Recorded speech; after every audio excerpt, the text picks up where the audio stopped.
In Gloria Molina's household goods store in the Philippine capital, Manila, toothpaste, instant coffee, and laundry detergent go by the handful.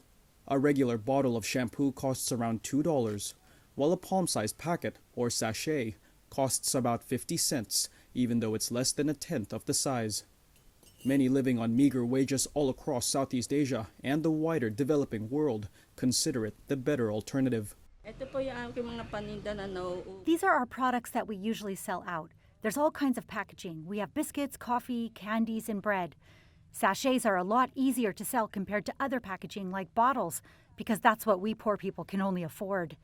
A study by environmental group the Global Alliance for Incinerator Alternatives said a staggering 163 million sachets are used every day in the Philippines.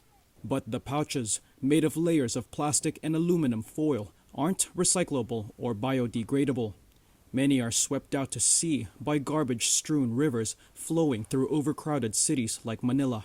Of all the countries releasing plastic waste into the ocean, a report from the University of Oxford ranked the Philippines at number 1.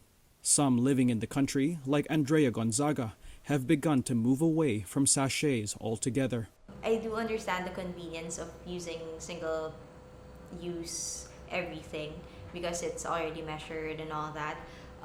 But at the end of the day, it really affects our environment. And like I said, it's more cost efficient to just purchase bigger bottles. Legislation to ban single-use plastic items has been introduced in Congress, but that has languished despite repeated calls by environmental groups to pass it. Alternative legislation requiring consumer brands to contribute to the cost of collecting and disposing of plastic waste has been ratified and is awaiting signature from the president. Maria Rosario Garcia is one of a group of professors from the University of Santo Tomas who conducted a study on the social and environmental components of plastic pollution in Manila Bay in 2021.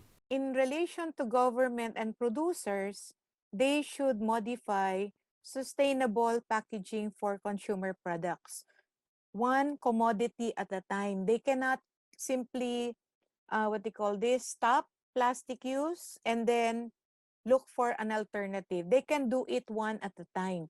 Big consumer products companies have acknowledged that plastic waste is harming the environment and that they're working on solutions.